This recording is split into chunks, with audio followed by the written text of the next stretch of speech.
A ver lo que es enfermedades respiratorias, ya que era lo que se me estaba escapando.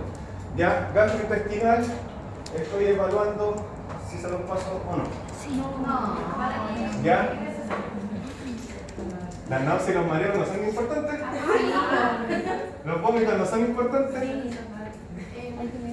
Ahora, ¿en el embarazo podemos tratarlo? No, ¿ya? Pero si no lo empezamos a ver, igual les voy a subir las presentaciones para que las tengan como material de estudio complementario, pero no se los voy a preguntar porque no se los enseñé yo. ¿Ya? Entonces, vamos a hablar de dolor, un tema que para mí es sumamente importante y que en la actualidad también es sumamente importante. ¿Por qué? Porque a partir de este año, que realmente se venía trabajando desde el año 2023, aparecieron los cuidados paliativos universales, más conocidos por la sigla CPU. ¿Ya? ¿Cuál es la importancia de esto? Es netamente el manejo del dolor en enfermedades no oncológicas para pacientes que están terminales. ¿Ya? Netamente poder mejorar la calidad de vida de estos pacientes en sus últimos días. ¿Ya? ¿Y por qué es importante el dolor? En el caso de ustedes, vamos a tener disminuidas que pueden ser muy dolorosas. ¿Ya? Entonces, en base a eso, la primera pregunta que les tengo que hacer, ¿qué es lo que es el dolor? Es subjetivo. ¿Por qué es subjetivo? Porque no se ve cada persona. ¿En qué sentido? Me duele todo, me duele mucho. ¿Ya? Ya se puede medir por la escala EVA, que es la escala visual analógica. Pero, ¿qué ocurre? Acá tenemos dos problemáticas. ¿El dolor es un signo o es un síntoma? ¿Cuál es la diferencia entre un signo y un síntoma? El signo es lo que se puede medir, ¿ya? Perfecto. La escala visual analógica me permite medir la intensidad del dolor. Sí, pero, profe, los signos, por ejemplo, la fiebre de 38 va a ser la misma para dos personas, pero el dolor, no sé, 5 de la escala de no es lo mismo para dos personas. ¿Ya? La problemática de la escala visual analógica es que es usuario dependiente y es paciente dependiente. ¿Ya? Y aquí hay algo que yo les quiero dejar como experiencia personal, ¿ya? Y es algo que espero transmitirles y ustedes ven si lo toman o no lo toman, ¿ya? Pero si un paciente a ustedes le indica que su dolor es 9, créanle que su dolor es 9. ¿Ya? No hagan juicio respecto a cómo relata el paciente. ¿Por qué? Porque vamos a tener pacientes los cuales van a relatar un dolor tipo 9, tipo 8 y no muestran en su cara dolor. ¿Ya? Pero dentro de su grupo, de sus condiciones biopsicosociales, es un dolor 9. ¿Ya? Entonces hay que tratarlo como tal. No hay que creer que el paciente me está mintiendo porque simplemente quiere que yo le dé opioides. ¿Ya? No. Hay que darle el tratamiento que corresponde. ¿Ya? Por ende, el dolor es una sensación desencadenada por el sistema nervioso. Hay fibras sensitivas que se encargan de transmitir al cuerpo la sensación de dolor. Y son estas las que se encargan a través de los nociceptores de mandar la señal hacia el cerebro para que nosotros podamos responder. Por ejemplo, ¿qué ocurre si yo me acerco mucho a una estufa que está encendida y la toco? Me voy a quemar, ¿cierto? ¿Y cuál va a ser la primera reacción? ¿Voy a mantener la mano ahí? ¿Voy a pensar en que tengo que sacar la mano de ahí? No lo pienso. El cuerpo a través de los nociceptores detectó este daño y inmediatamente manda la señal de que yo tengo que mover la mano. ¿Ya? Cuando yo me golpeo pasa exactamente lo mismo. ¿Ya? Entonces, ¿qué va a ocurrir? Tenemos mecanismos en nuestro cuerpo a través de la ciclooxigenasa de producción de señales a través de otras sustancias como las prostaglandinas, leucotrienos, etc., que se encargan de incrementar el estímulo de dolor para que yo pueda responder y alejarme de ese objeto que me está produciendo dolor. ¿Ya? Ahora, ¿cuántos tipos de dolor existen?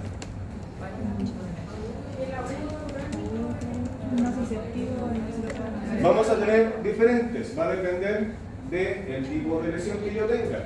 ¿Ya? Puedo tener dolor somático, generalmente cuando es un dolor muscular, porque yo me golpeé un músculo, ¿ya? Como puedo tener dolor de tipo neuropático, ¿ya? Que es netamente daño en las fibras nerviosas aferentes que se encargan de enviar la señal al cerebro.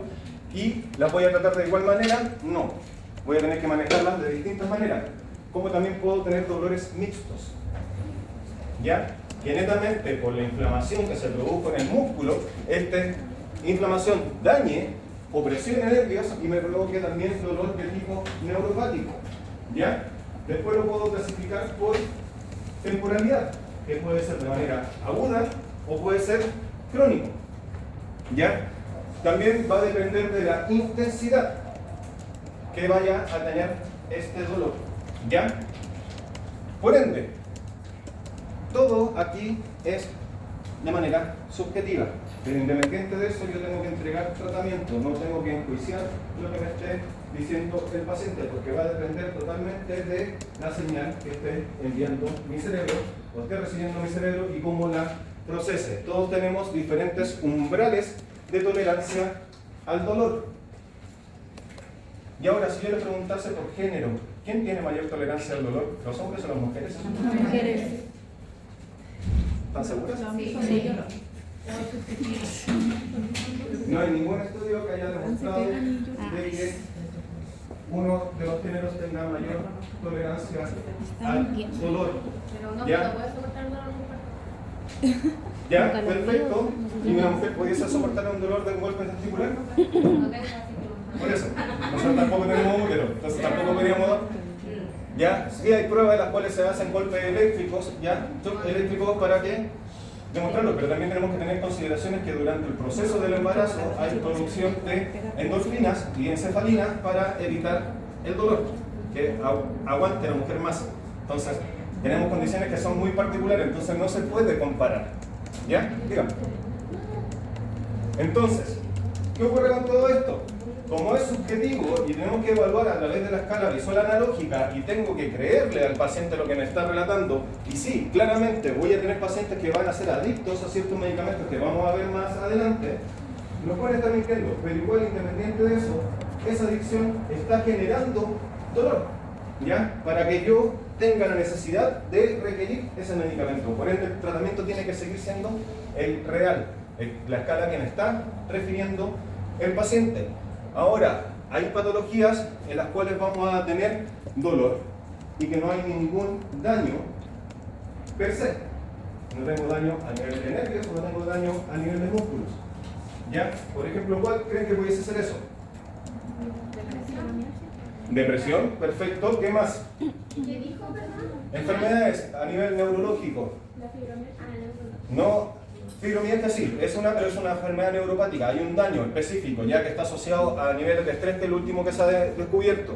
¿Ya? De que hay mucho estrés y eso está generando que se produzca daño en la neurona aferente y eso provoca el dolor. Lo último que vemos es la acción de ¿Cómo? la abstinencia, ¿no? Espera, que me están hablando acá también. Lo último que vimos sería una introducción de dolor. Lo último que vimos, la depresión, ansiedad, esquizofrenia que pudiesen provocar. La gente con abstinencia de drogadictos también. Sí, también porque está todo el circuito de recompensa que está provocando la necesidad de tener algo y esa falta de ese algo me provoca dolor, me provoca que esté tenso, ¿ya? Eso provoca tensión en los músculos, ¿ya? Y eso provoca que el dolor aumente. Pero hay otra que no es una patología como tal per se, pero que también produce mucho dolor. Sí, el embarazo, ya, pero ahí ya bien mencionábamos, hay producción de endorfinas y endotelinas, encefalinas que ayudan a tolerar aún más el dolor. ¿Y el dolor fantasma? Neuropático. ¿También? Sí. Eso me iba a decir el dolor de la ambulancia. El duelo. Cuando el duelo no se maneja bien, hay muchas veces que ocurre lo siguiente, sobre todo en pacientes mayores, ¿ya? Cuando pierden a su pareja, ocurre que tienen infarto agudo de miocardio por dolor de vena. ¿Ya? Y que generalmente ocurre, muere la pareja y a las 2-3 semanas o al mes o a los meses muere el otro. Y eso es por dolor. ¿Ya? Y eso es netamente psicosomático. Dígame. Pero no se podría Mis pollitos. Es que sí es una depresión, ya, pero es por una condicionante biológica, netamente como tal que es la pérdida de la persona, ya, pero es algo que se instaura de una manera muy abrupta, ya, sí, caería dentro de una depresión, pero una depresión que está asociada a algo y esa estaría como clasificada, si mal no recuerdo por DSM-5, debe estar en una depresión moderada a severa. Ya, por eso es que el tratamiento tiene que ser con acompañamiento, ya, pero nuevamente recordemos lo que vimos en medicamentos del sistema nervioso central, cuando vimos depresión, ¿cuánto tiempo se demora en empezar a hacer efecto? De 4 a 8 semanas, o sea, 2 meses, y las 3 primeras semanas van a ser críticas. ¿Ya? Entonces por eso es algo que también tenemos que velar y manejar. ¿Ya? Todo lo que yo les voy a pasar hoy día, y bueno, realmente todos los medicamentos que les he pasado están enfocados a la guía GES, ¿ya? O están enfocados netamente a lo que está en el servicio público. Hay más medicamentos, ¿ya? Pero yo lo que pretendo con mis clases a ustedes es netamente entregarles las herramientas básicas de servicio público para que puedan trabajar, ¿ya?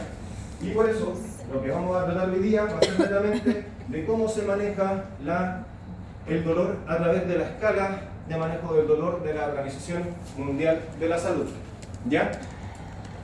La Organización Mundial de la Salud escalonó el tratamiento del dolor, cómo lo tengo que manejar, ¿ya? Cuando yo tengo un EVA entre 1 y 3, va a ser el primer escalón. ¿Y esto cómo se maneja? Se maneja netamente a través de analgésicos de tipo no opioides, ¿ya? ¿Cuáles van a caber ahí? Los AINE, que son analgésicos antiinflamatorios y no esteroidales, que los vamos a ver más adelante, va a caer paracetamol, que no es un AINE, ya como tal, ahí vamos a explicar el porqué, y metamizol. Si este dolor evoluciona o el dolor es mucho mayor, caemos en EVA 4 a 6, que es el segundo escalón. ¿Qué es lo que nos dice el segundo escalón? Se mantiene en la analgesia no opioide y se agregan opioides débiles. ¿Como cuáles? Como codeína, como hidrocodeína, tramadol. El más utilizado es tramadol, ¿ya? Pero si este dolor sigue evolucionando, el dolor inicial partió con un EVA 7 a 10, ya mantenemos el primer escalón, analgésicos no opioides, y se le suma opioides potentes, dentro de los cuales, ¿cuál van a estar? Morfina, fentanilo, oxicodona, metadona, buprenorfina, y también va a estar codeína. Codeína se repite en ambos escalones. ¿Por qué? Si dijimos primero que era ley y después estamos diciendo que también se puede utilizar como opioide fuerte, dependiente totalmente de la dosis. La codeína tiene un rango, una amplitud de funcionalidad muy amplia, ya en dosis muy pequeñas nos sirve como antitusivo, ya tratamiento de la tos seca o tos no productiva.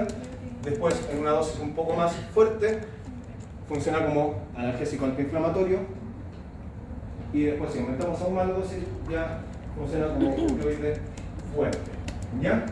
Pero no se ve la diapositiva, abajo hay un pilar, ¿ya? Que se llama los tratamientos coadyuvantes, ¿ya? Que son medicamentos en los cuales los voy a poder ocupar en cualquiera de los escalones y que me va a ayudar al manejo del dolor, ¿ya? Generalmente los medicamentos que vamos a tener en esta zona son medicamentos antidepresivos o anticonvulsivantes, ¿ya? Como por ejemplo, ¿cuáles anticonvulsivantes? Como el ácido valproico, por ejemplo, la carbamazepina y la pregabalina, ¿ya? Que son los más utilizados. También se utiliza la duloxetina y ahí después se tiene que ir evaluando caso a caso qué otros medicamentos podemos agregar. Y ahora si yo les dijese que hay un cuarto escalón, ¿me creen bien? Sí. Pero me creen porque soy el profe. No, porque si hay tercero. Diga. Profe, abajo, los del segundo escalón se pueden asociar con los del primer escalón. No. Lo único que se asocia siempre es primer escalón con los que se agregan en el segundo escalón. En el tercer escalón los que aparecen se asocian solamente con los del primero. Se refiere a un cuarto escalón, así Sí, como mejor que la ver. cara de Eva. Ya. ¿Por qué les digo que existe un cuarto escalón pero no existe el cuarto escalón a la vez? ¿Por qué? Porque estos escalones son tratamientos farmacológicos, un tratamiento medicamentoso, ¿ya? Hay un cuarto, entre comillas, escalón, que es tratamiento quirúrgico, ¿ya? Cuando el dolor ya no se puede manejar de manera farmacológica, se hace algo que se llama denervación, ¿Ya? Denervación. ¿Qué es lo que quiere decir esto? Se hace una incisión, se saca el nervio, no es que se extraiga, sino que se deja expuesto y a este se le hace un raspaje con bisturí. ¿Para qué? Para que el nervio deje de funcionar. Sí, pero que la mialgia del trigémino es netamente, ¿qué es lo que se hace? No es una denervación como tal. Lo que se hace es que se le coloca literalmente una almohadita por debajo. ¿Ya? ¿Para qué? Porque lo que está ocurriendo es que el nervio se está compactando, ya se está comprimiendo por músculos o por posiciones. ¿Ya? Entonces, esa presión provoca que el nervio se dañe y mande señal de que hay dolor. ¿Ya? Entonces, lo que se hace, se coloca literalmente una almohada para levantar el nervio y que este ya no se siga comprimiendo. ¿Ya? Es eso, y que generalmente es una operación que se hace a nivel de por acá. ¿Ya? Por acá se hace el ingreso. ¿Cómo se llamaba esa? Denervación. Sí, los medicamentos que están acá arriba se mezclan con los de acá. Los del segundo escalón, los mismos. Esto se mezclan con los de acá. Pero no se puede la tercera con la segunda. No, porque es una redundancia farmacológica. ¿Ya? Lo único que estaríamos haciendo es administrar dos opioides que tienen exactamente el mismo mecanismo de acción, pero que tienen diferente potencia farmacológica. ¿Ya? Por eso no se mezclan opioides débiles con opioides potentes. ¿Ya? Siempre voy a mezclar opioides con AINES. ¿Ya? Lo que sí es importante, de estos medicamentos que están acá, en el tratamiento no opioide, el único que se da de manera crónica y persécula es el paracetamol. ¿Ya? Cualquier AINE se debe tratar y se debe administrar de manera escalonada y separada. Ya se administra un par de días, se detiene el tratamiento, se vuelve a administrar otros días. ¿Por qué? Después más adelante lo vamos a ver. ¿Ya? ¿Cómo es el mecanismo periférico del dolor? Yo voy a tener una herida. ¿Ya? Esta herida va a provocar una cascada de señaléticas partiendo por inflamación, por generación de trombo para poder evitar la pérdida de sangre y también va a generar necrosis. ¿Ya? ¿Por qué se va a generar necrosis?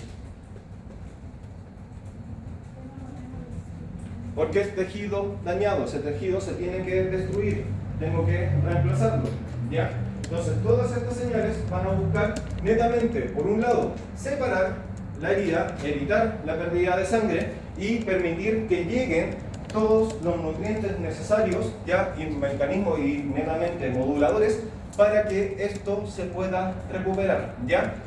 Todo esto va a provocar que hayan neurotransmisores que estén mandando información, dentro de los cuales vamos a tener histamina, vamos a tener bradykininas, vamos a tener serotonina incluida, que van a activar los nociceptores y esto va a llevar a que se mande la señal hacia el cerebro de que hay dolor. ¿Ya? ¿Se entiende? ¿Sí? Además, vamos a tener un grupo que va a ser lo que nosotros vamos a estudiar ahora netamente, de cómo tratamos el dolor, que son el grupo de los eicosanoides, donde están las prostaglandinas, los leucotrienos y los tromboxanos, que van a estar mediando el dolor. Dígame. ¿La serotonina produce dolor? Manda señal. Es un neurotransmisor de señal. No necesariamente es, por eso le mal llama la hormona de la felicidad, ¿ya? Porque cumple más funciones. ¿Ya? Pero la serotonina también está involucrada. ¿Ya? Y dentro de estos eicosanoides vamos a tener un grupo que son las prostaglandinas que se encargan. Lo que ya decíamos, vasodilatación, aumento de la permeabilidad vascular en el tejido. ¿Por qué? Porque nosotros necesitamos aislar esta zona, ¿ya? Y además permitir que, como ya bien les dije, que lleguen nutrientes para que este tejido se pueda recuperar. ¿Ya? Pero entonces, ¿por qué vamos a estar tratando con medicamentos que van a inactivar esta señal?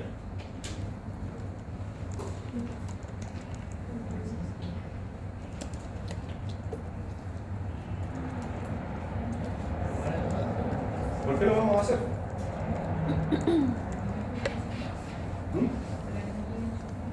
Ya, una vez para que no llegue la señal, pero ¿por qué? Si es algo que al final nos está ayudando. ¿Por qué voy a detener este proceso? Pero puede ayudar mucho. Porque hay un momento en que estas concentraciones siguen y siguen aumentando y lo que es la calidad de vida del paciente, independiente de que sea algo agudo o sea crónico, se ve mermado, ¿ya? Y nosotros tenemos que poder permitir que a través de curaciones o de manejo de esta herida, evitar al paciente aún más dolor, ya que el dolor pueda ser controlado y que solamente se mantenga la irrigación sanguínea, ¿ya? Por ende, todas estas prostaglandinas, que son lo que vamos a estar inhibiendo, vienen de una misma producción, que es a través de los glicerofosfolípidos, ¿ya? ¿Qué es lo que va a ocurrir? Se va a activar una fosfolipasa, que es la PLA2, la cual va a producir diferentes prostaglandinas. ¿Y de dónde viene todo esto? Viene directamente del ácido araquidónico, ¿ya? El ácido araquidónico es el principal nutriente o fuente con la cual se van a producir las ciclooxigenasas, las COX-1, 2 y 3, ¿ya? Y estas se van a encargar de producir estos mediadores, que son las prostaglandinas, que tienen funciones que no solamente son para lo que es el dolor, ¿ya? Sino que también se encargan de otras funciones, por ejemplo a nivel renal, ¿ya? Se encargan de producir, mantener lo que es la vasodilatación que llega al riñón. ¿Para qué? ¿Qué es lo que hace el riñón? Filtra, ¿ya? Y para eso se tiene que producir un diferencial de presiones para que pueda ocurrir este proceso de filtración, ¿ya? Por ende, las prostaglandinas tienen una función sumamente importante a nivel renal, ¿ya? Por ende, a pacientes con hipertensión arterial, ¿les puedo administrar estos medicamentos que van a afectar la producción de prostaglandinas?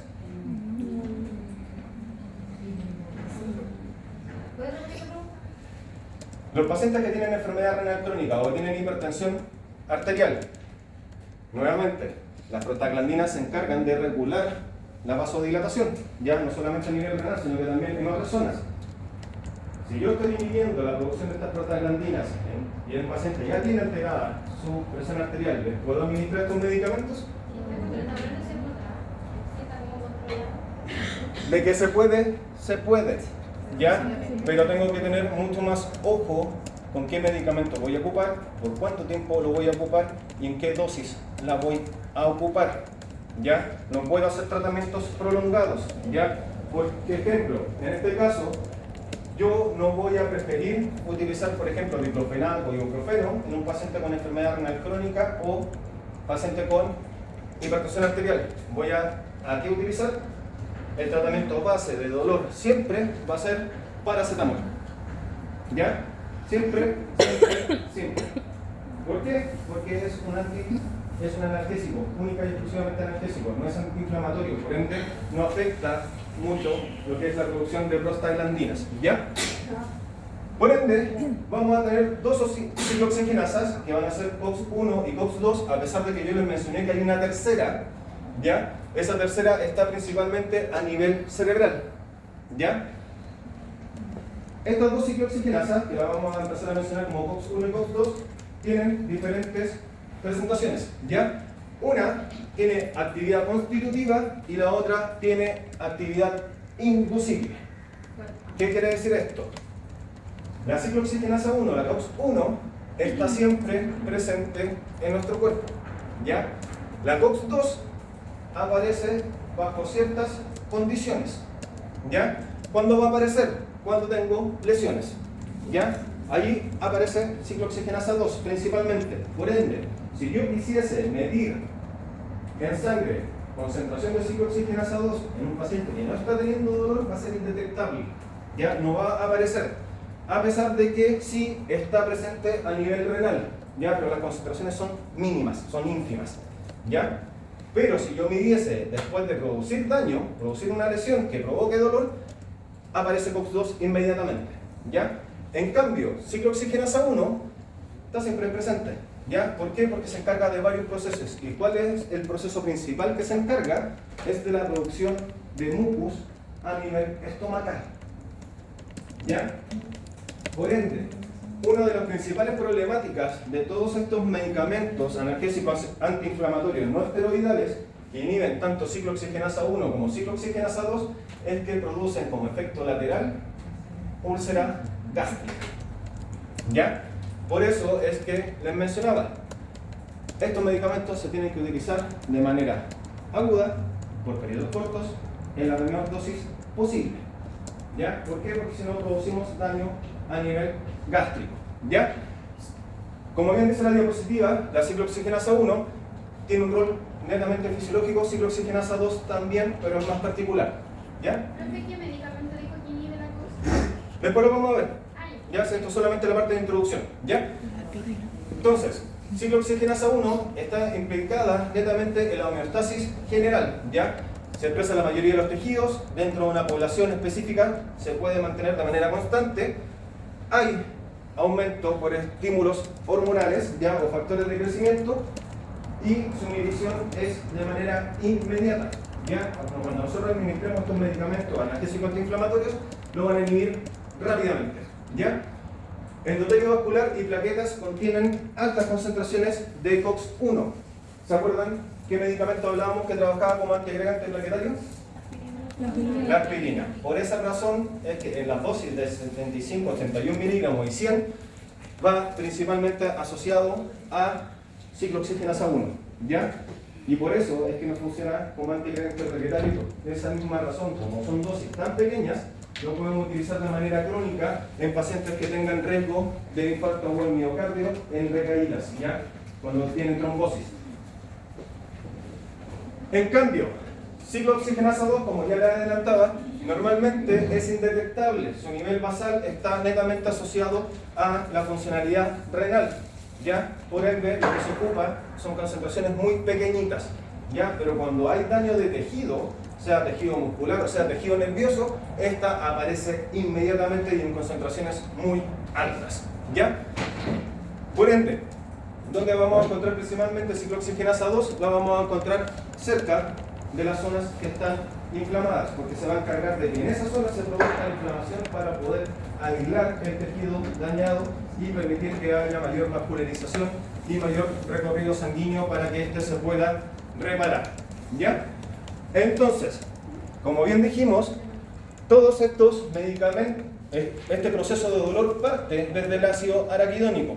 El ácido araquidónico lo va a utilizar tanto ciclooxigenasa 1 como 2 para, por un lado, en el rol homeostático, ciclooxigenasa 1 la va a utilizar para la protección de la mucosa gástrica y para la función plaquetaria, y en cambio ciclooxigenasa 2 va principalmente en concentraciones pequeñas por el flujo sanguíneo renal, pero en concentraciones elevadas va a mediar inflamación, dolor y fiebre o piresis. ¿Ya? ¿Qué es lo que es piresis? Ya, perfecto.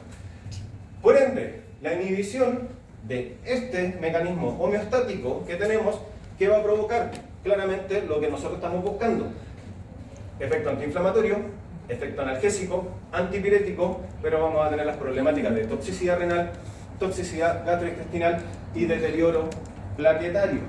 ¿Ya? Por esa misma razón es que tenemos que tener mucho ojo en los pacientes que estén en tratamiento anticoagulante, porque vamos a provocar de que las hemorragias que pudiesen tener sean mucho mayores si están utilizando de manera concomitante el anticoagulante en conjunto con algún inhibidor de ciclooxigenasa 1 y 2. ¿Ya? ¿Qué es lo que hacen estos medicamentos? Principalmente, ya para que yo pueda hacer manejo del dolor, lo que tenemos que buscar es que el umbral del dolor se normalice. ¿Ya? ¿Qué quiere decir esto? Cuando nosotros recibimos un daño, el umbral del dolor se activa. ¿Ya? Con esto se manda la señal hacia el cerebro de algo que está doliendo, ¿cierto? ¿Ya? Pero ¿qué va a ocurrir? Cuando esta neurona nuevamente esté preparada para poder medir dolor, el umbral que va a tener va a ser mucho más bajo. ¿Ya? Por ende, cualquier estímulo la va a volver a activar, y eso va a provocar que el estímulo más mínimo provoque que se active y el dolor sea aún mucho mayor. ¿Ya? El paciente que está en tratamiento crónico o en cuidados paliativos, hasta las sábanas le pueden provocar dolor si nosotros no estamos haciendo un manejo correcto de este umbral para normalizarlo. ¿Ya? Entonces lo que estamos buscando con los AINES y con los opioides es que este umbral se vaya aumentando para que no pueda haber señal. ¿Ya? En la actualidad hay una gran problemática, sobre todo en Estados Unidos, con los opioides en la adicción que ocurre con la ketamina. Ya la ketamina es un tratamiento para el dolor. ¿Ya? El problema es que provoca tolerancia y provoca dependencia. ¿Ya? ¿Cuál es la temática? Los opioides son la única herramienta que tenemos para el dolor moderado y para el dolor severo. Son los más efectivos, ya son los que mejor manejan ese tipo de dolor. Se ha estado estudiando y se ha seguido buscando medicamentos que puedan suplir a los opioides. ¿Ya? En este momento, este año, en enero de este año, se aprobó un nuevo medicamento, ¿ya? Que no se lo voy a pasar porque está recién fresquito, ¿ya? Pero lo que hace, por lo que han declarado los autores, que son los creadores de este medicamento, actúa a nivel de receptores de sodio, ¿ya? Transportadores de sodio. Con esto lo que hacen es bloquear la señal, ¿ya? Y la gracia que tendrían en este momento es que este medicamento, esta familia específica, no estaría provocando tolerancia y dependencia, pero eso está por verse. ¿Ya? ¿Por qué le voy a decir esto? ¿Ya? Porque netamente, ¿qué es lo que nosotros vamos a buscar? Vamos a buscar que esto se bloquee, y al inhibir este bloqueo de la ciclooxigenasa no se produzca todo lo que es, lo que habíamos dicho, los prostaglandinas, tromboxanos, leucotrienos que van mediando el dolor. ¿Ya? Profe, la gente con cáncer también se le altera algún parte del dolor. Sí, también se le altera, sobre todo porque hay daño directamente sobre los nervios, entonces el dolor que tienen ellos es mixto. ¿Ya? Generalmente es mixto, tengo que tratarlo por ambos lados, por inflamación y por daño a nivel de nervios. ¿Ya? Por ende, ¿qué va a ocurrir? Vamos a tener familias de fármacos en los cuales van a actuar de maneras distintas, ¿ya? En el caso de aspirina o el ácido acetilsalicílico, en dosis bajas es selectivo a COX-1, trabaja única y exclusivamente con COX-1. Luego de eso, vamos a tener que otros medicamentos no son selectivos, van a inhibir tanto ciclooxigenasa 1 como ciclooxigenasa 2 por igual, ¿ya? Dentro de los cuales, ¿cuáles vamos a tener? Vamos a tener, por ejemplo, el ibuprofeno, el piroxicam, que volvió hace poquito, diclofenaco y naproxeno. Ese estuvo perdido como 20 años. No, el piroxicam. Estuvo perdido muchos años porque no se ocupaba. Y ahora lo volvieron a ocupar. ¿Ya? ¿Qué va a pasar con la industria farmacéutica? Y luego de eso, tenemos algunos que son selectivos de COX-2, pero esto no quiere decir que no inhiban COX-1. ¿Ya? Tienen mayor favoritismo por inhibir COX-2. ¿Ya? Dentro de los cuales, ¿cuáles tenemos que estén en el mercado actualmente? Principalmente meloxicam, ¿ya? Meloxicam es un muy buen fármaco, pero tiene un margen terapéutico sumamente estrecho y es muy bueno para los tratamientos de artrosis o dolores de huesos, ¿ya? Tiene muy buena llegada a esa zona, pero el tratamiento también es sumamente agotado y eso lo vamos a ver más adelante. Profe dijo que tiene COX-2, pero inhibe otras cosas ahí. La de COX-1 también lo inhibe, ¿ya? Son más selectivos hacia COX-2. Ya tienen preferencia por eso, ¿ya? Es como un 90% de inhibición en COX-2, ¿ya? Por eso se dice que son selectivos. Se utiliza principalmente para esos casos, ¿ya? Para otro tipo de dolores también tiene efectividad, pero tiene muy mala efectividad en comparación con otros, como por ejemplo diclofenaco en dolores inflamatorios, ¿ya? Eso lo vamos a ver con detalle. ¿Y le puse nada? Ya, no funciona tan bien en eso, ¿ya? Pero eso también depende de la persona. Ya, y ahora, ¿por qué les decía está por verse con respecto a la trigisulida, que es el nuevo medicamento que están sacando, que dicen que no tiene tolerancia y dependencia?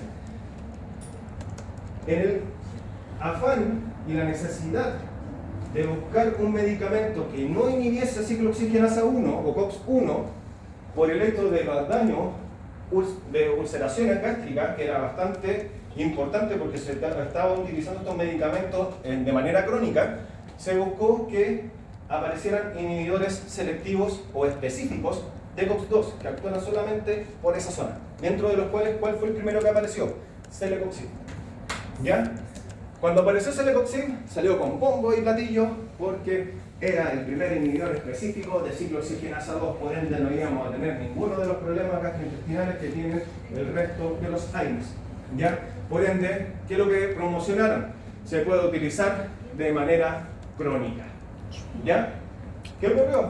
¿Se acuerdan de los estudios de los medicamentos tenemos fase 1, fase 2, fase 3 y después cuando ya está disponible en el mercado, fase 4, ¿ya? En la cual aumentamos el N de poblacional y con eso podemos ir viendo y haciendo farmacovigilancia podemos detectar nuevas reacciones adversas al medicamento, ¿ya?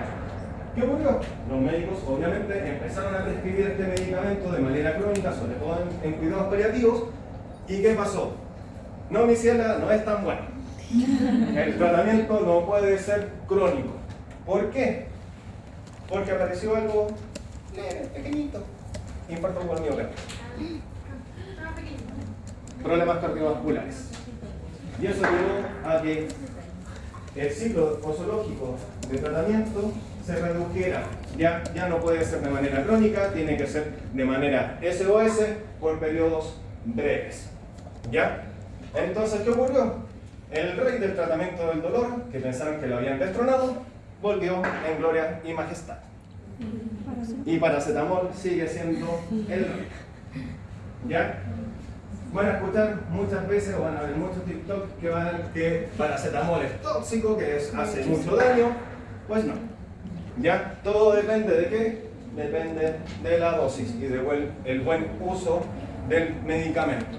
¿Ya? Por ende, los AINES están indicados para el dolor cuando es mediado netamente por prostaglandinas, cuando hay inflamación. ¿Ya? Para dolores neuropáticos no te va a servir. ¿Ya? Su actividad analgésica es moderada a media. ¿Ya? Realmente moderada a media. En dolores muy elevados ya no nos va a servir. ¿Ya? Otra de las gracias. No distorsionan la percepción sensorial. Los opioides provocan netamente alteración del ambiente. Por eso generalmente se van a administrar de noche, sobre todo los opioides fuertes. ¿Ya? No voy a poder manejar o utilizar maquinaria pesada. ¿Ya? Y maquinaria pesada no se refiere, por ejemplo, a única y exclusivamente los vehículos de la minería. ¿Ya? Un auto es maquinaria pesada. Aunque sea un vehículo pequeñito, es maquinaria pesada. ¿Ya? Son útiles en dolores musculares, articulares, dentarios, cefaleas de diversa etiología, incluyendo migrañas leves. ¿Ya? En dosis elevadas se pueden utilizar en dolores postoperatorios, ¿ya? O postraumáticos, y en algunos casos también para los cólicos renales y también para los cólicos uterinos. ¿Ya? Y también para etapas iniciales del cáncer. ¿Ya? Por ende, todos estos que vamos a ver de ahora en adelante, habiendo una excepción, son analgésicos, antiinflamatorios y antipiréticos. ¿Ya? ¿Cuál va a ser la diferencia? Vamos a tener algunos que van a tener mayor potencia antiinflamatoria, vamos a tener algunos que van a tener mayor potencia analgésica y vamos a tener algunos que van a tener mayor potencia antipirética. ¿Ya? Por ende, todo lo que vamos a ver de reacciones adversas de estos medicamentos van a ser asociadas única y exclusivamente a su mecanismo de acción. ¿Ya? Y dentro de eso, ¿qué vamos a encontrar? Vamos a encontrar todo lo que es daño a nivel del tracto gastrointestinal, vamos a ver problemáticas a nivel de circulación sanguínea y vamos a ver también que los pacientes van a producir también problemas de broncoespasmos. ¿Ya? Entonces, en los pacientes que tienen asma o que tienen EPOC, también tengo que tener mucho ojo con las dosis de estos medicamentos. ¿Ya? Esto ya se lo expliqué. Esto también ya se lo expliqué.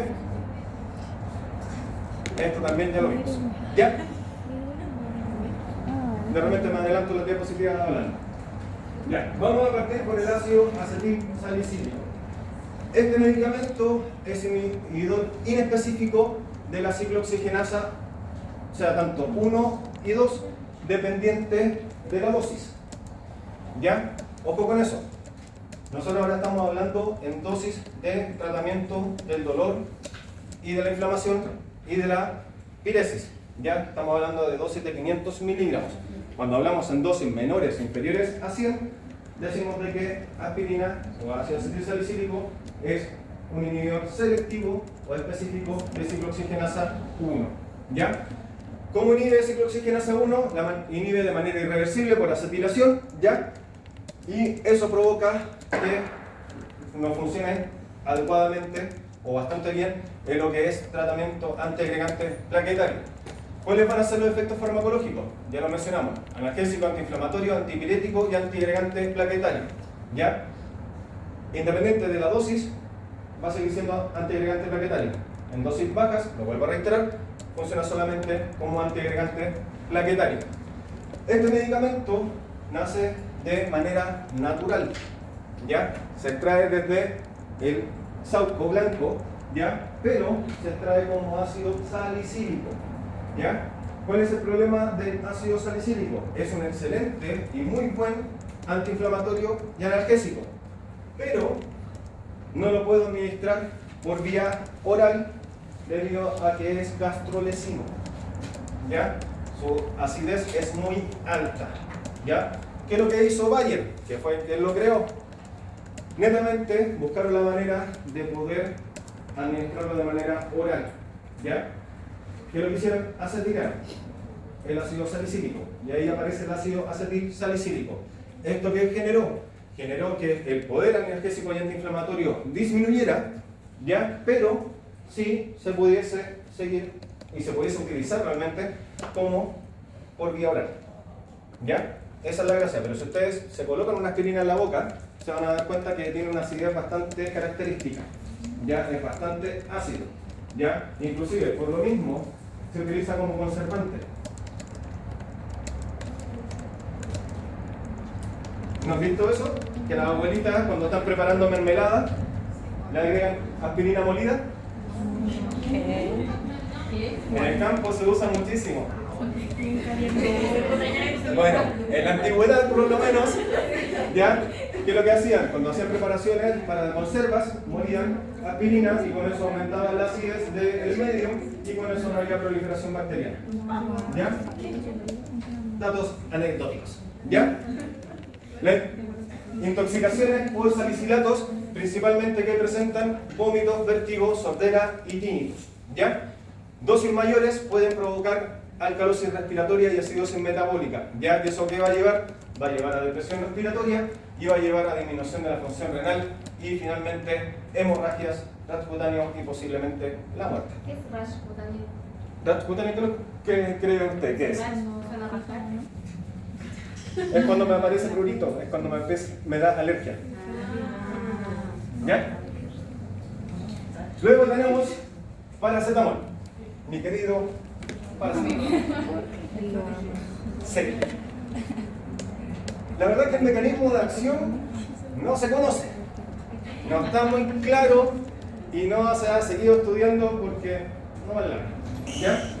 No es algo que sea muy importante. Sí se cree por algunos estudios y se sabe que es un inhibidor débil de ciclooxigenasa 1 y 2, ¿ya?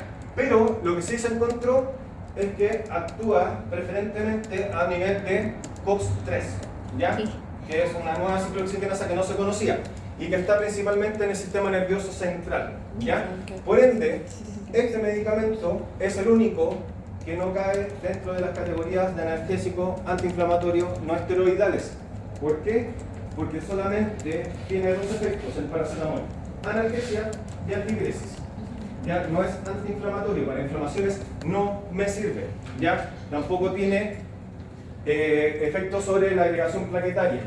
¿Ya? ¿Por qué? Porque netamente es un inhibidor muy débil de la ciclooxigenasa 1 y 2. ¿Ya? La intoxicación por paracetamol se traduce en hepatotoxicidad. Se produce un metabolito que se llama NATQI, ¿ya? El cual se acumula, y este es un metabolito muy reactivo y muy favorecido a unirse a los hepatocitos. Al unirse, los destruye, ¿ya? Pero ahora, ¿en qué dosis? Si alguien se quiere desuscribir de la vida con paracetamol, tiene que consumir por un periodo prolongado dosis de 10 a 15 gramos. ¿Ya? Pero, ojo, Esa muerte es lenta y dolorosa. ¿Ya? Por ende, a pesar de que dicen de que el paracetamol por este efecto hepatotóxico es nocivo, la verdad es que el margen terapéutico es exageradamente amplio. ¿Ya? Yo puedo utilizar dosis seguras de niños desde los 10 miligramos y lo puedo utilizar de manera aguda hasta los 4 gramos. Y con eso todavía tengo seguridad y con eso todavía no estoy llegando a dosis tóxicas. ¿Ya? ¿Por qué nosotros hablamos de que la dosis tóxica para poder provocar hepatotoxicidad es de 10 a 15 gramos? Pues porque netamente, ¿qué es lo que va a ocurrir? Va a ocurrir una depresión de glucurónido, o sea, el glucurónido que nosotros tenemos en el hígado, que se encarga de ¿qué? ¿Se acuerdan? Cuando vimos farmacocinética. Sí, era para eliminar. Teníamos metabolismo de fase 1 y de fase 2. ¿Está dentro de cuál? De fase.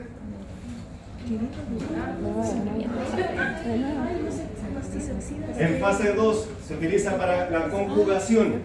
¿Ya? Entonces, en dosis muy elevadas va a llegar el punto en el cual no voy a lograr conjugar este metabolito activo que se llama NAPQI con glucuronio para poder hacer la eliminación. ¿Ya? Entonces, si yo depleto este glucuronio es cuando empieza recién el daño hepático. ¿Ya? ¿Hay antídoto para esto? Sí. ¿Y cuál es el antídoto? Lo mismo en cálculo de dosis. La N-acetil. N-acetil. Incluso les pregunté en la prueba. N-acetilcisteína. Ya, en jarabe. Ya. Otra de las gracias que tiene el paracetamol es que es categoría B. Por ende, se puede utilizar de manera segura durante el embarazo. ¿Ya? El resto de los analgésicos antiinflamatorios no son seguros o no han demostrado seguridad para el uso del embarazo, excepto paracetamol. ¿Ya? Por eso es tan querido por mí. ¿Cuántos días tenía que ser tomado para hacer hepatitis? Por lo menos una semana. ¿Ya? Pero estamos hablando de dosis de 15 gramos. O sea, para poder tomar 15 gramos en comprimidos de 500, tengo que tomar 30 comprimidos de una. ¿Ya? O tendría que tomar 15 de 1 gramo. O sea, es algo que es bastante difícil. ¿Y qué dijiste? No, no produce dependencia. Y por eso es el único. Por eso es el único tratamiento que se puede utilizar de manera crónica, persegura para el tratamiento del dolor. En el plaquilla-GES de artrosis de rodilla y cadera para mayores de 55 años, el tratamiento basal, independiente de la escala EVA, es paracetamol o paracetamol más 1 opioide débil o paracetamol más 1 opioide fuerte. ¿Ya? Tenemos otras alternativas, ¿ya? Pero son muy pocos casos. Son muy pocos los casos que tienen. Primera vez que conozco a alguien. Pero conozco a alguien que es alérgica a aspirina, que también es medio raro. ¿Ya? Y yo tengo alergia a la diclona. Sí. Ácido mefenámico, que va a ser su mejor amigo. ¿Ya?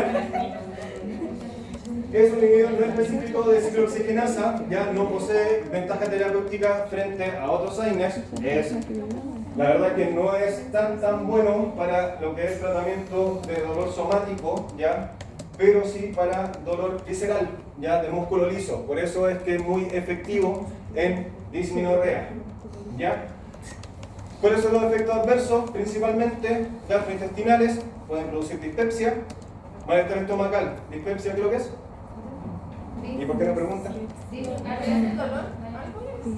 Es acidez. ¿Ya? Netamente dolor por acidez. ¿Ya? Pero también puede producir diarreas e inflamación de colon. ¿Ya?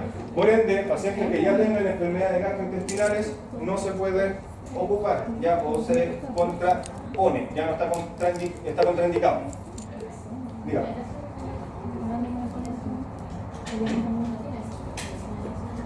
No.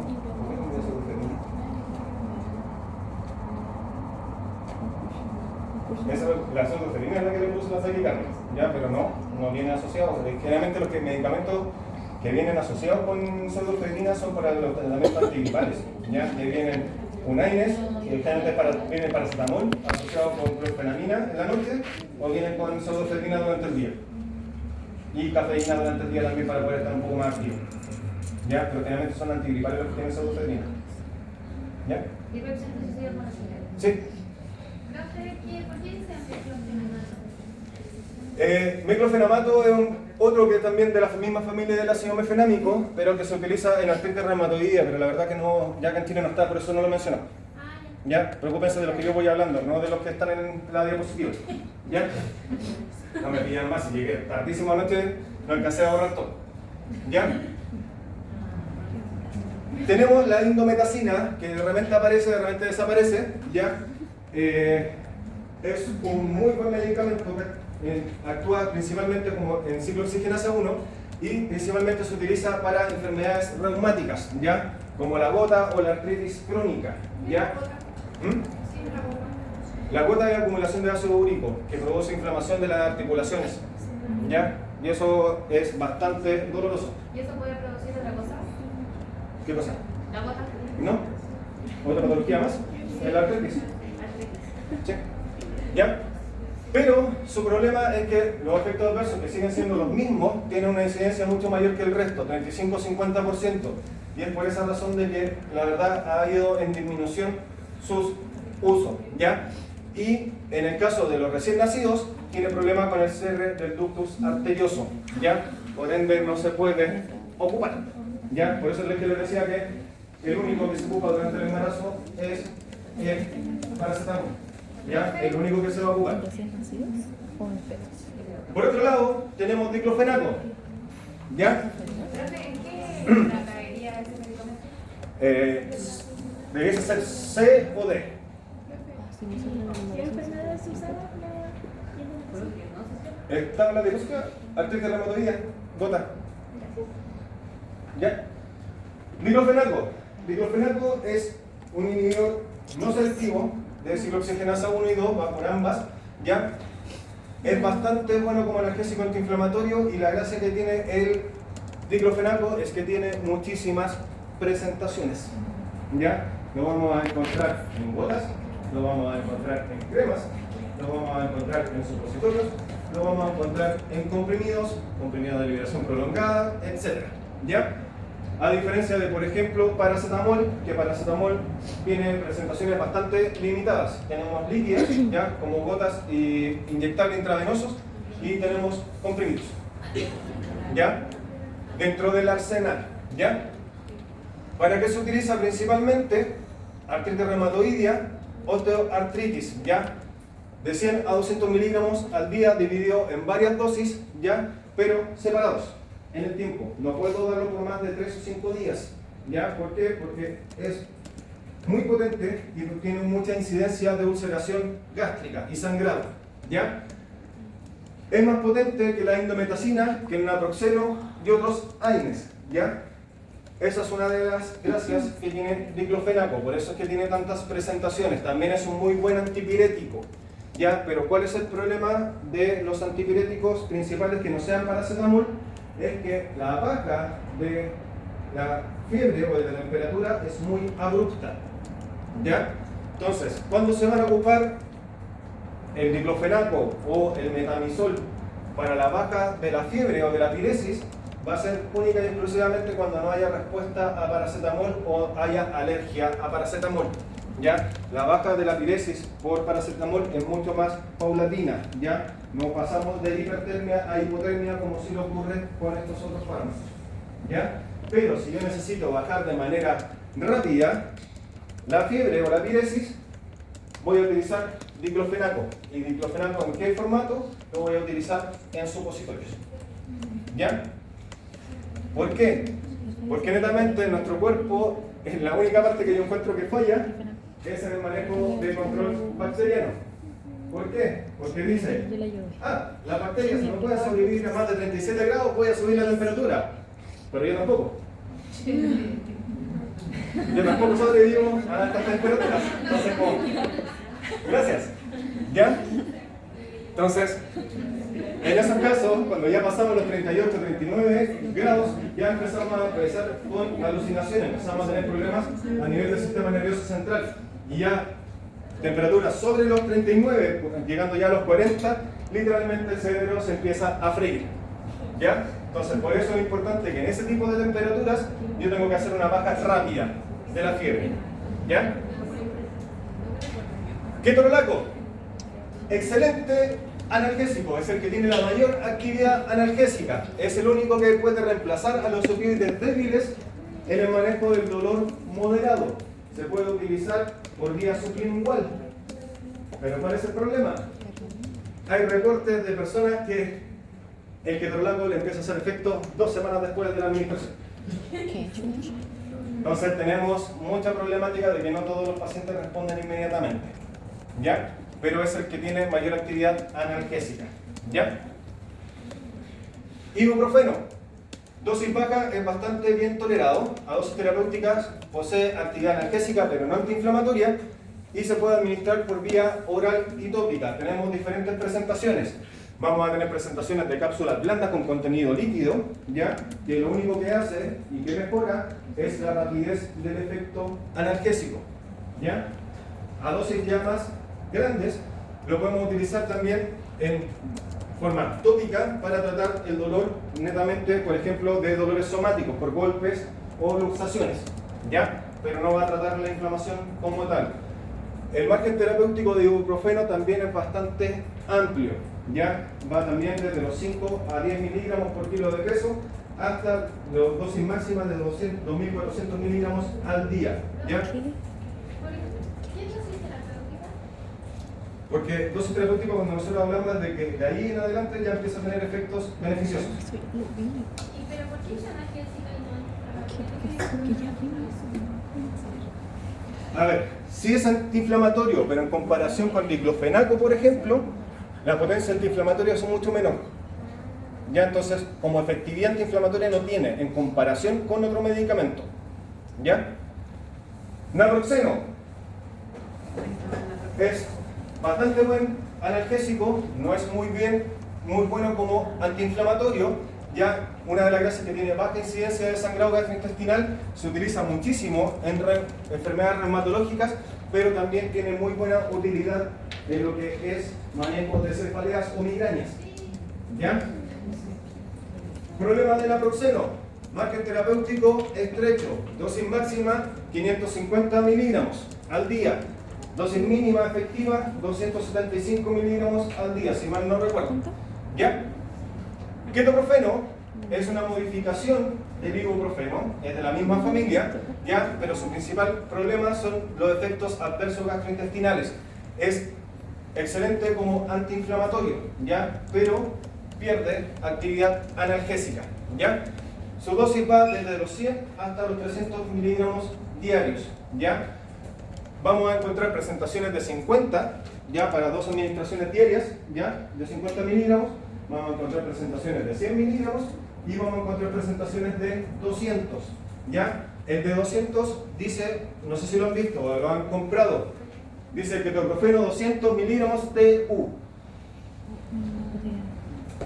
¿Lo han visto alguna vez? Ya, bueno, si ahora lo ven, ese TU, ¿qué significa? Toma única. ¿Ya? Es para tomar solamente un comprimido al día. ¿Ya? ¿Para qué se utiliza? Principalmente artritis reumatoidea, osteoartritis, tiene muy buena llegada a hueso, pero menor a lo que es meloxicam, pero también tiene muy buena utilidad en dismenorrea. ¿Ya? ¿Profe, qué dijo de analgésico del ketoprofeno? No tiene tanto efecto analgésico en comparación con diclofenaco. ¿Ya? O en comparación con el ibuprofeno, siendo de la misma familia. ¿Ya? El ibuprofeno es más analgésico que antiinflamatorio, el ketoprofeno es más antiinflamatorio que analgésico. Piroxicam. Piroxicam apareció de nuevo hace un año. Estuvo perdido del mercado por lo menos durante 20 años. ¿Ya? A dosis altas, inhibe ciclooxigenasa en forma no selectiva, tiene una vida media larga, por lo cual una de sus gracias es que se puede administrar solamente una vez al día, ¿ya? Pero, ¿cuál fue la problemática? Mucha presentación de efectos gastrointestinales asociados a su mecanismo de acción bastante alta, ¿ya? Y la dosis es bastante baja, son 5 a 10 miligramos. Ya sobre los 20 al día aumenta el riesgo de problemas gastrointestinales 9 a 5 veces en comparación, 9,5 veces en comparación con el resto de los AINES, ¿ya? Meloxicam, a dosis terapéuticas, inhibitorio selectivo hacia ciclooxigenasa 2, ¿ya? Dosis máxima es 15 miligramos, no se puede administrar más allá de eso, ¿ya? Las presentaciones que hay o es de 7,5 o es de 15, ¿ya? 7,5 se puede administrar 2 veces al día, 15 solamente una vez al día, ¿ya? Es el que tiene el mejor perfil toxicológico a nivel gastrointestinal en comparación con el resto de los AINES, ¿ya? Pero su eficacia clínica es similar al resto, ¿ya? Se utiliza principalmente para dolores osteoartríticos, ¿ya? O dolores óseos. Clonixinato de lisina. Principalmente se utiliza en dolores leves a moderados, ¿ya? Y actualmente para lo que más se utiliza son para dolores de cabeza que están recién iniciando y para dolores odontológicos posteriores a extracciones, ¿ya? ¿Por qué? Porque principalmente actúa selectivamente sobre ciclooxigenasa 2, ¿ya? No actúa tanto o tan fuertemente en ciclooxigenasa 1. Por ende, ¿por qué lo tenemos reservado o se utiliza mayoritariamente en extracciones odontológicas?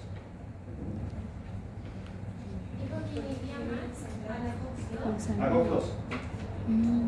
Por ende no afecta la agregación plaquetaria, ¿ya? Y si estamos haciendo una extracción molar, nosotros tenemos que formar, por ejemplo, nuevamente un coágulo, ¿ya? Y si ese alvéolo que se forma no se forma de manera correcta, ese alvéolo se puede soltar y eso se puede provocar una alveolitis, ¿ya? Y la alveolitis es una cosa muy, pero muy dolorosa, ¿ya? ¿Y qué puede ocurrir? Perdón, al no formarse ese alvéolo, esa tapadura en la extracción dental, puede llevar a infecciones, ¿ya? Recuerden que nosotros tenemos una flora bacteriana en nuestra boca, ¿ya?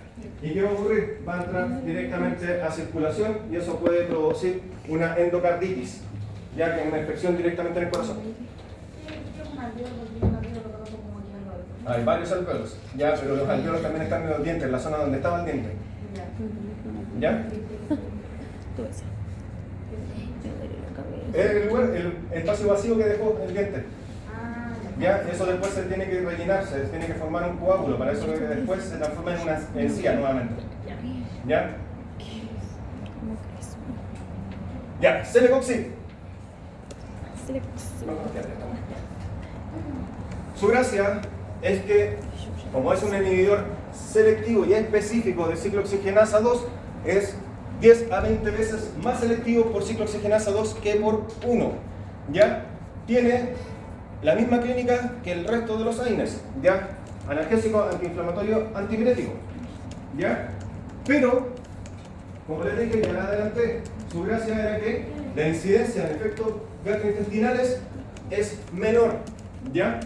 Pero su potencial en cuanto a efectos adversos es mayor a nivel cardíaco, ¿ya? Dentro de esto está el Celecoxib, el Etoricoxib, que son los más ocupados acá en Chile. Existen otros Coxib iguales o similares, pero estos, como el Rofecoxib y el Valdecoxib, ya desaparecieron, ¿ya? Acá abajito, ¿qué es lo que vemos? Vamos la potencia o la selectividad por ciclooxigenasa. Ketorolaco principalmente es el más potente o el más selectivo por ciclooxigenasa 2. Y Celecoxib es el más selectivo por ciclooxigenasa, ketorolaco ciclooxigenasa 1 y Celecoxib por ciclooxigenasa 2. ¿Ya? ¿Hasta ahí? ¿Alguna duda? ¿Qué dudas? ¿Se puede beber una por favor? Gracias. Ya. ¿Dudas, consultas, quejas, pataletas? Profe, la prueba pasada va a ser netamente de fármacos. Siempre tomo en la noche. ¿Qué cosa? ¿Qué cosa? ¿Qué Puede ser un dijo? fármaco. Ah, Sí, y principalmente lo más probable es que sean casos clínicos. me gusta con mi Valentina. ¿Pero por qué no le van a gustar los casos clínicos si es lo que van a hacer ustedes? Voy en segundo año, no me queda tanto. Profe, ¿puede explicar ahora el mecanismo periférico del dolor? Uy, sí, que lo hice muy rápido. ¿Quién entendió?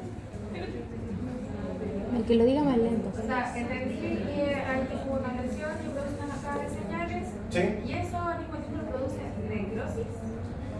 Cuando hay daño tisular o daño de tejido, ¿qué es lo que ocurre? Vamos a tener por un lado entrada de patógenos, porque recuerden que nosotros tenemos bacterias en la piel, ¿ya?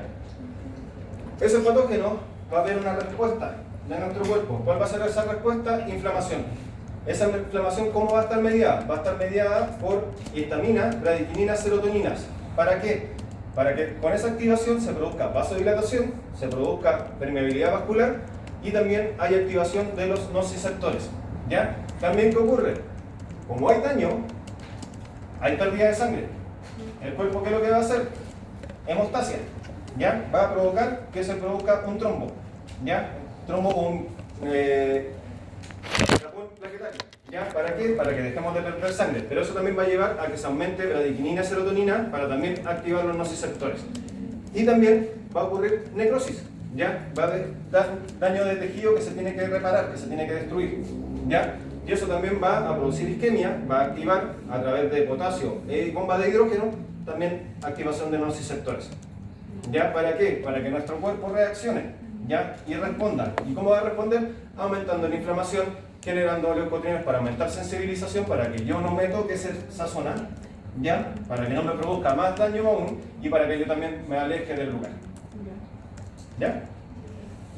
Entonces lo van a hacer es subir el umbral de dolor, ¿eso es lo que estamos explicando? Subir el umbral de dolor. Después los AINES y los opioides lo que van a hacer es aumentar el umbral para que estos nociceptores que ya están muy sensibles no se sigan activando y ese dolor no siga aumentando. ¿Ya? El dolor va a estar, pero va a ser más manejable. ¿Ya? ¿Recreo? ¿Alguna otra consulta? ¿No? Ya, vamos al recreo. Sí, no tengo plata, Camila.